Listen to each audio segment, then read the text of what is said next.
unfortunately. Development to make us friends, is it? I beg your pardon. I was interrupted by... Oh, politics is bad. That made our people divided. Politics is of hatred. It's of malice. You are the people everyone can listen to. It's not enough for us to discuss this thing. Even today, I am not come for this discussion. We will have another time. Gather all the head teachers, both primary and secondary. There will be a lot of presentation. That one will be a full day's workshop. Come also disciples of the patriotism. So we would have failed with that. Yes. This one I want to emphasize. Please, we are here to work with you. To work with everybody, whether opposition, Muslim, Christian, pagan, for the good of our place. Sister, I come from this very place. I'm from Maracha district, Kijomrosa County, Lamela ward. Because of Pokokoro Town Council, I'm told it is the ward. It used to be a parish, and the son of Arua Bosco. Let us look at the transformation in different diversities, in different forms. But we are looking at the transformation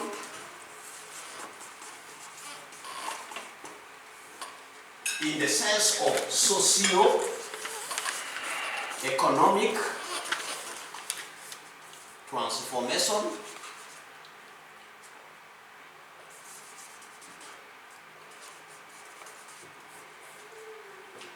here there are two key things we must look at: the social transformation and the economic transformation, always combined together as socio-economic transformation.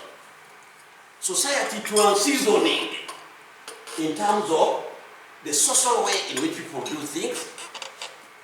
This can be cultural, the way people build. For example, here, sister here, even from where you are coming from. Traditionally, our people were constructing huts, grass thatched hut, known as their housing. But gradually, now they are beginning to put the white grass. I see that. So over time, there will be no grass thatched housing in our area. Then we say our society has transformed socially in the way houses were built. That's social transformation. Such changes occur in society. Before I define what social transformation is, the transformation can be socio-political. Socio-political transformation. The politics of a place also does a change. The politics of a place also does change. Remember here, I first dealt with that. Then economic, the way our people earn a living, the activities people carry out to get money, to get food, the economy, what supports the economy. This one is also changing. Before our people had animals, a lot of them, they were keeping it. This were used for marriage of wives, for the son. I said that for celebrating functions, Then our people began, sister, from this place. The economy here was tobacco here, and then beside there, cotton. Now they are not there. I said that. So society is changing. In fact, my namesake. Society is changing. This is the fact of the matter. Now, so this society changing requires that we, the elites in the society, must be aware of this society changing and deliberately determine the changes for the good of our society. Deliberately choose the kind of change we want. In other words, you cannot stop change, but I can tell you, you can control agents of change. In Sierra Leone, they say the change is inevitable. You can't stop it. What you can best do is to control the change agent, factors of change. So therefore, now you see. So in both cases, whether it is the politics changing, whether it is the economy changing, all of them do affect the social aspect of the human being. So the constant between these two is the social aspect, involving the people. All these changes involve what? The people. So society therefore becomes the foundation of my discussion of today, my paper I am presenting. So now, you can see economic changes, social, political changes, all affect society. That's why we call them socio-economic or socio-political changes. Now, so what is society transformation? Precisely, society transformation refers to significant changes in societal structure. Societal structures. Significant changes in societal structures, norms,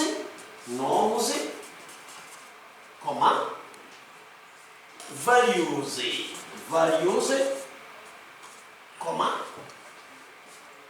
and institutions,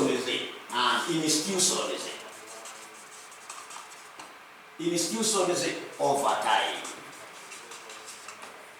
That which is under, when we talk about the norms and the values, those are part of, they are there. So in other words, society is not a constant. Society is moving. Changes are taking place in society. But then when they become significant, we are interested in them. That's what we call socio-economic, actually society transformation. Transformation of society simply means significant changes in society, in societal structure, norms, values, and institutions over time. Now, it often involves, what does it involve? What does this change involve? What does it involve? Socio-economic transformation, what does this transformation of society involve? It often involves shifts, changes. This means changes. Changes in Roman 1. Changes in Roman 1. Culture.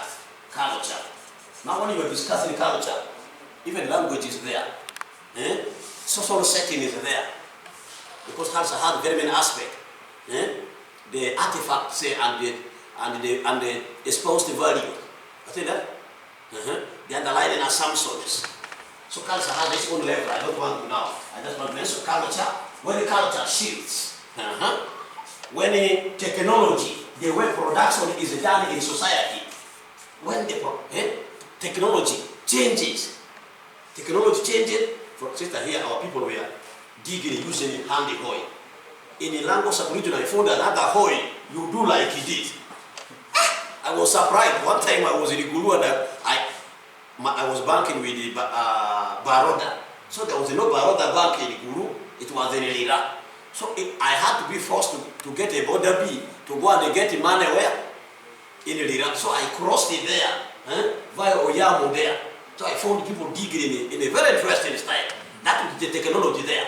Now when you introduce a hand tractor, when you introduce the tractor, when that technology changing, that is transformation. Then we have economics. We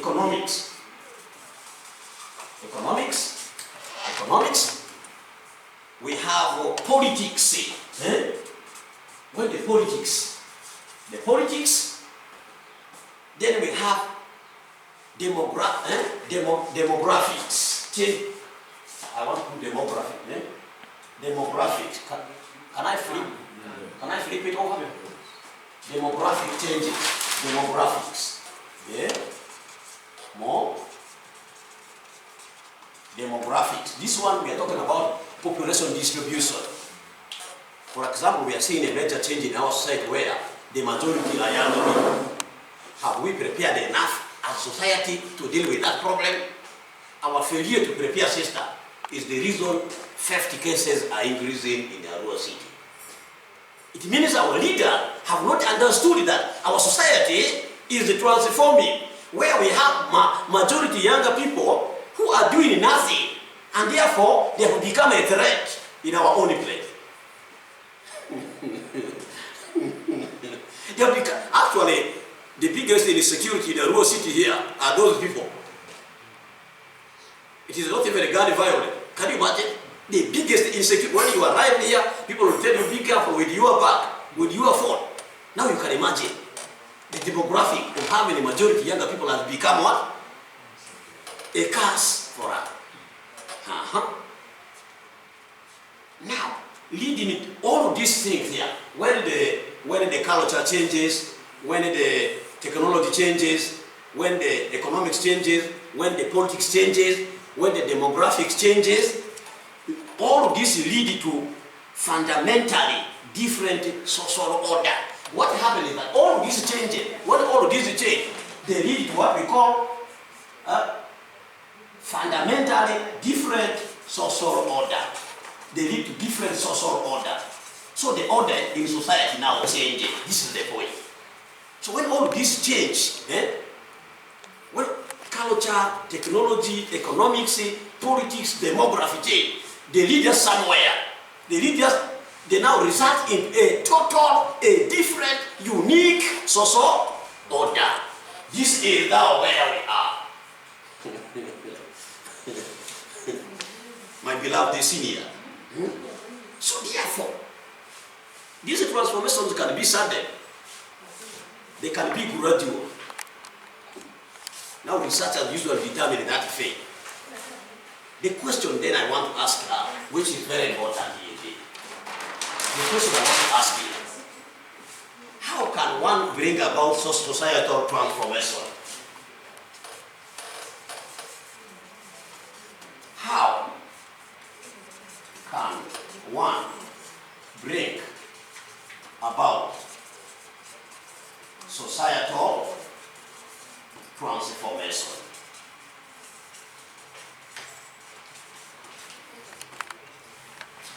If you look at this how, I am going to action level. I say that? First of all, I want to tell you that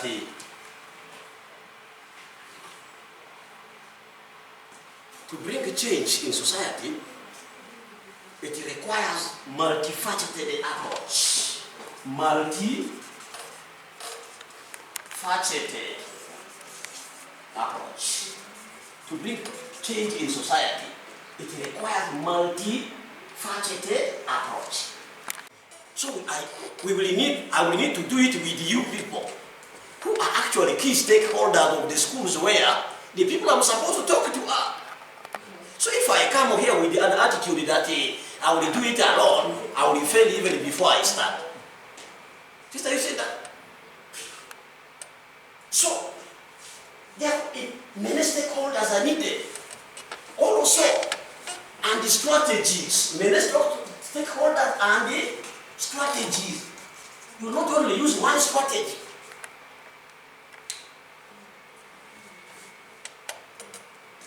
Some ways to contribute to societal transformation include policy changes, change in the policy. The rules of the game must change if you want sometimes. Then social justice, promoting social justice. And can I give you an example of social justice? Sister here, I think it is a similar culture the other side. Traditionally, the Lobara did not want to educate women. My mother, who is the second last born of my grandmother, may her soul rest in peace. You know, I'm always proud of my grandmother. I even talked about her when I was in parliament. So, my mother is the second last born of my grandmother. Their first born, after first born, there are two other girls. My auntie. The first born was educated properly. All the girls, including my mother, cannot even construct one sentence in English. Sometimes when I go to school, I tell people I'm also here studying for my mother as well, because she was unfairly treated. So if we want to bring about transformation of society, we must deliberately go and correct that injustice by educating what? The girls. You will see that shifting. So through education, we can actually bring the change in society. That is why The first group of people I began to meet are not even a health worker. The chairman of the board of Arua Regional Referral Hospital had wanted me to meet the administrators of the hospital. I refused. I could not start. That's not primary. That is the primary is education. You are key change agent. Do you realize that? You see the capacity in me here, the competent. It was built in order of essence, infected by a positively charged head teacher, Mr. Arua Jameson, the great. If you are careful, when I mention my teacher, I put a praise, the great. I mentioned Madame Ositiru Imelda, the great. I mentioned Madame Sarah Agnes, the great. I am today who I am because of them. So they caused the change. I said that. They caused the change. I am planning to have them, to have all these teachers of mine who are around on a radio station, television. They will now explain how they were able to cause a change in me. What if very many Matuas we are now changing it? Our society would have what? Shifted. Am I talking? Yes.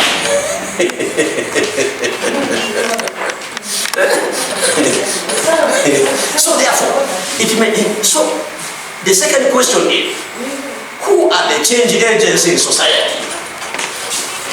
Who are the change agents? Who are the change agents? The people who are talking there, you are making a noise for me. Who are the change agents? Authoritative. If you find me in a class, you don't sleep in my class. It is the opposite. I don't allow it. Should I also begin to doze here and then what will happen if the teacher begins to, there will be drama. I will be walking to your class and I will teach you, come and see how you know what a commanding teacher is. Now, I will tell you that the change agents are political leaders,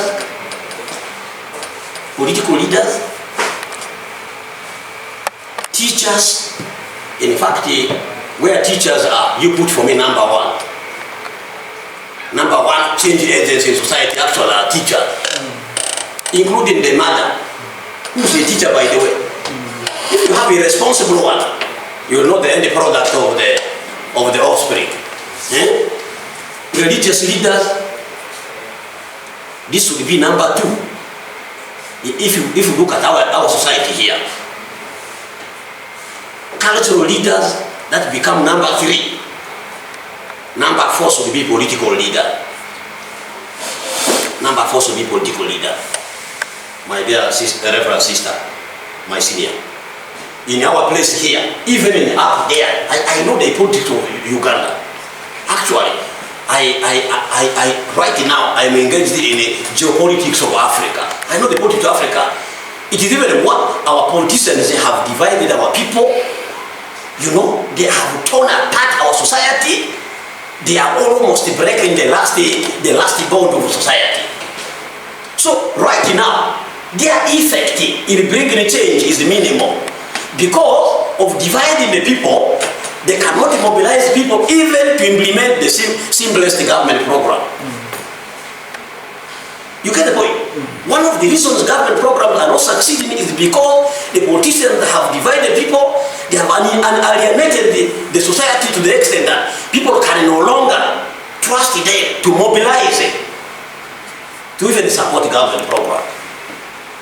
So we may need, now I'm telling you this as teacher, you may need to begin to bring a new breed of politicians who will have a different ideology, a different method, modus operandi for the generation to come. So therefore, these are the change agents. And I told you that in our place here, in Africa here, because of our bad politics, sister, in Nigeria it is even worse. Do you know that in Nigeria you can't carry out national census? The Igbos don't want the Yorubas to know how many they are. What do they want to do against them? The population of Nigeria you hear of 200 plus is an assumed population. They don't want the Fulanis don't want to be counted. Why do you want to know their number? Because this census is also political. Can I tell you why? Even constituency, it is the number of people which determine the number of constituency, which then determine the number of MOP. Yet we have big land. The population in Arua, I want to tell you that there are 90,000 households in Arua city. If every household just have 5 people, which I know some even have more than that, the total population of Arua city would be 450,000 people. You go and check the population in the national planning data, which is less than that. The number of the amount of drugs sent for you will determine on that. The money you will get from state for anything will determine on your population. So you understand, it is even better when you overstate your population. It is better. That is why you see there is a region I don't want to mention for political reason. There is a media here. It is having slightly a higher number of what? MOP, slightly. The reason is here. Because they count everybody, even one day all the time. Here for us, we don't want to be counted. Some people even say it is something in government plan, but such people, please educate them. You know, this census here, even our relatives who are in the Congo and what, you invite them, let them be counted. Because the planning that will be done for the city, for the region, will be based on what? Number. Assuming Western Nile is having 6 million people. Assuming Lagos sub-region reports 6 million people. Assuming Acholi sub-region reports another 6 million people. These are 18 million people. Assuming just assuming 6 million of these are voted, do you know how much Northern Uganda will be respected? The last time the president Museveni voted, how many? They were not even reaching 6 million, and he was the winner. It means we can even dictate who should be the president. That's how important numbers are. Do our people know that? It is our role as they live to open their eyes. Even with this population, government will want to do good in that region, not to be in a bad town. In fact, Uganda has exclusively been using its population as a strength to negotiate anything it wants with the government or from government. For us in Northern Uganda, we want to report what? Few people. So if you report that you are 20 in a village when you are 500, so government will send it drugs for 20 people. Every resource will be sent for 20 people. How will now the 20 people share it amongst the 500 people? So you will not benefit. So we should encourage our people, you know what? To say such report more. I don't know. To cause change in the society. To cause transformation in the society. To cause change or transformation in society, one, we must be purposeful, deliberate, intentional.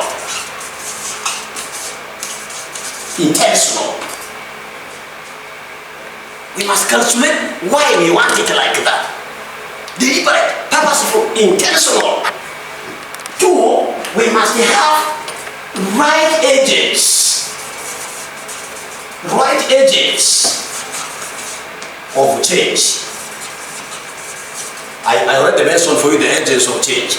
Now, if our agents of change themselves are not right, then our society is in problem. The problems we are having, Mr. Teacher, with due respect, the problems we are having in our region, Northern Uganda, are as a result of the not having the right change agents. Remember, I've told you our politicians have already over-divided us. I say that? Now, you see here, I want to tell you something very terrible, something very bad. Lack of economic base.